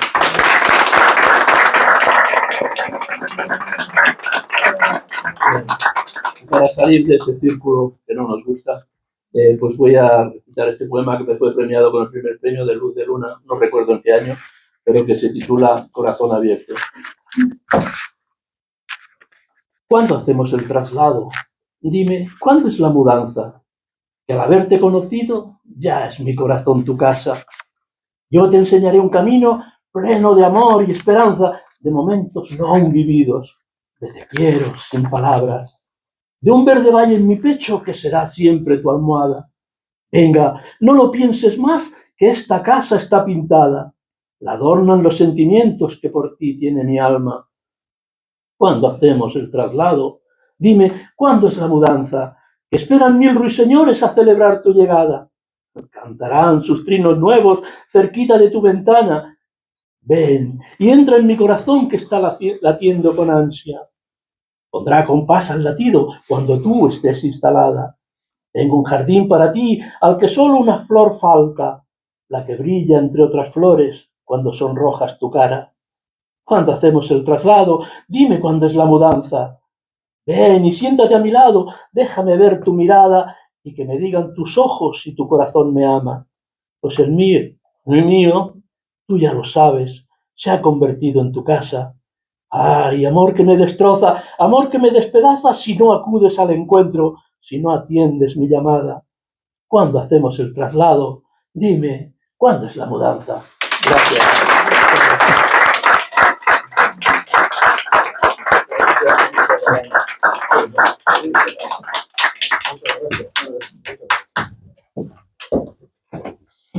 Hola a todos. Mi nombre es Nieves Navarro y estoy encantada de venir a escuchar la sesión literaria que ha estado muy interesante. Muchas gracias. En 2018, en medio de la inestabilidad que sacudía nuestras calles y nuestras vidas, escribí unas reseñas que hoy se convierten en la semilla de este texto. Guárdatela, así se titula, y que leeré a continuación es un eco de aquel tiempo, una memoria viva de lo que sentí, de lo que fuimos y de lo que aún resuena en mí. Me siento catalana porque aquí nací. Me siento española porque bebo del agua viva de Cervantes, de Machado y de la lucha incansable de Clara Campoamor. ¿Cuándo? ¿Dónde? ¿En qué momento comenzó el desatino? Hoy, personajillos de reparto se creen protagonistas de la historia y en su delirio piensan que sus todos somos todos. Y con arrogancia y superioridad sentencian que solo existe su verdad, la tuya, como corean entre acordes descompasados. Guárdatela. Imposición, exclusión, rechazo, palabras que, a pesar o porque se escuchan detrás de una teatral sonrisa, amedrentan aún más. Para aquellos que caminan de espaldas a la sinrazón, la integridad, coherencia, empatía o lealtad son solo términos arcaicos, imprecisos y molestos, enterrados bajo 7 llaves, en una amnesia colectiva. La política naufragó y ahora, a nuestro pesar, solo quedan peonzas al ritmo de eslóganes vacíos. Gracias.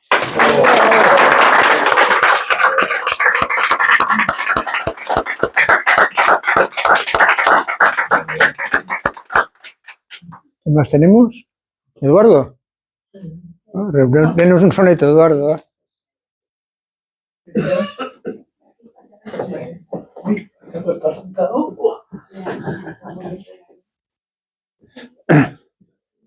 Bueno, Eduardo Guardiola nos regala de memoria un soneto, ¿no? bueno, antes decir que, bueno, soy Eduardo Guardiola, ¿no? Tengo 20 y pico sonetos escritos, 10 de los cuales están editados en la página web de Ricardo Fernández, y al que le agradezco mucho porque he aprendido no solamente de métrica, sino de versificación, de literatura en general, ¿no? Todo lo que es arte poética. Entonces, bueno, los sonetos, pues, mis amigos han entrado, ¿no? Les ha gustado, pero bueno, no llegan ni de lejos al más de 1,5 millones de visitas que tiene su página web.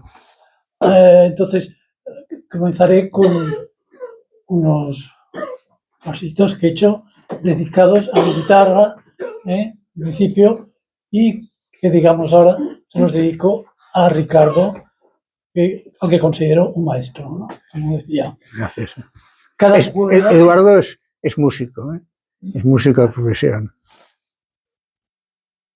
Cada cuerda es un hilo productor de 1000 vivencias, sueños e ilusiones.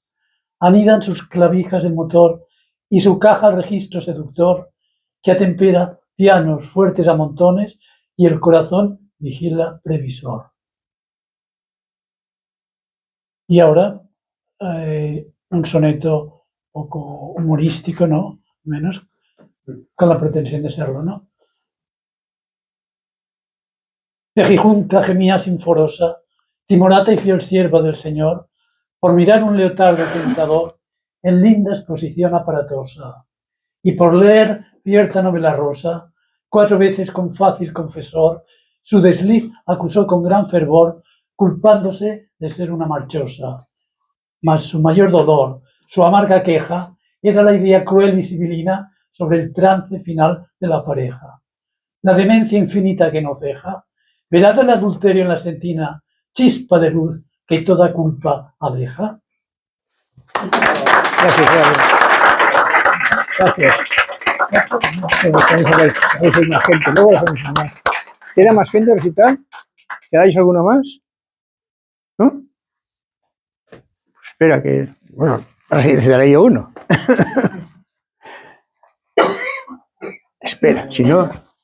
Y sí, ya que os comentaba la página de Ricardo, es si entráis, también encontraréis los míos. Bueno, él se refiere a... La palabra es mágica. Yo tengo un web poético, se llama La palabra es mágica, Sí. que lleva 15 años de vida, en el que recojo poemas míos y muchos de otras, más de otras personas. En este momento llevo unos 320 poetas publicados, todos de habla castellana, porque no creo mucho en la traducción poética, entonces por eso, y bueno, llevamos 1.600.000 visitas, o sea que va funcionando, y es de poesía, no es de fútbol, va funcionando. Bueno, yo os leeré un soneto, pero un soneto que no es clásico porque es polirrítmico, o sea, no es todo en decasílabos, mezcla distintos tipos de versos, que se llama Cuando el día ya sea casi noche. Cuando yo no recuerde ni el sabor de tus besos, ni el tacto de tu piel, amada mía. Cuando llegue ese día de pensamiento fútil y quebradizos huesos, en que ya casi es noche y el futuro es presente, si observas que te miro y mi mirada se pierde por la nada y mi rostro denota una expresión ausente, te pido que te vayas. No quiero preguntarme cómo se llama el ángel que me cuida en lo que ya no es vida. No me digas que no. Déjame que me alarme cuando puedo sufrir, pensando lo que quiero, y luego no sabré ni ser sincero. Y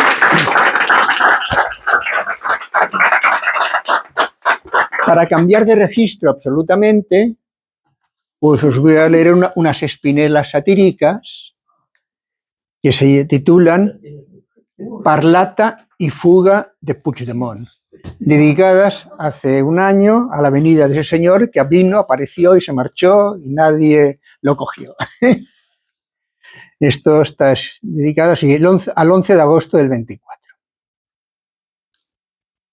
Qué ridículo espantoso el de los Mossos d'Esquadra.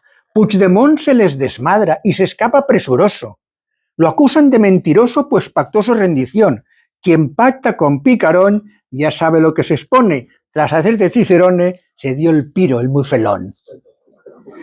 Conducía una minusválida, a quien los mozos no pillan, y a 600 los humilla, demostrando ser más rápida que esa policía escuálida. Respetando las señales, pese a órdenes judiciales, desapareció del mapa en esa primera etapa de la fuga del Vivales.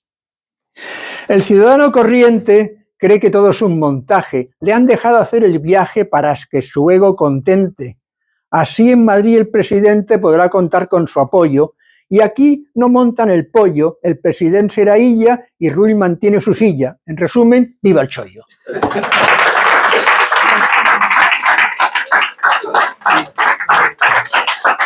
Bueno, creo que más o menos hemos cumplido con el horario que me había dicho Lalio. De todas maneras, yo estoy aquí, si alguno... Bueno, aquí alguien ha traído libros y podéis cambiar con otros, si queréis. Y si alguien tiene alguna pregunta, pues hablamos de esto. Lo que antes he explicado yo no pretende ser... Ah, sí, bueno, me dice Lalio que además aquí nos tomaremos una copita que tenemos ahora y podemos hablar. Yo no he pretendido ser ni mucho menos dogmático, os he dado una idea sobre lo que son tipos de poesía. Ya sabéis, las normas están para saltárselas, ¿eh? ¿Este acto se repetirá? Esto depende de Eladio, que es el jefe. Sí, tiene pero como pone el título, es sesión literaria, la poesía. Hay otros géneros y la pretensión es aprovechar el caudal de capital humano que tenemos en sociedad civil catalana para seguir con otros géneros. El siguiente género en concreto, y es el acto con el que seguirá, es el cuento corto. Y será nuestro compañero Joaquín Estruc el que estará al frente del tema si le apetece. Sí, para hacer un poco la introducción al cuento y luego la posibilidad de escuchar algunos cuentos cortos. Y a posteriori con otras actividades. Pero ese sería ahora mismo el horizonte más próximo. Muy bien.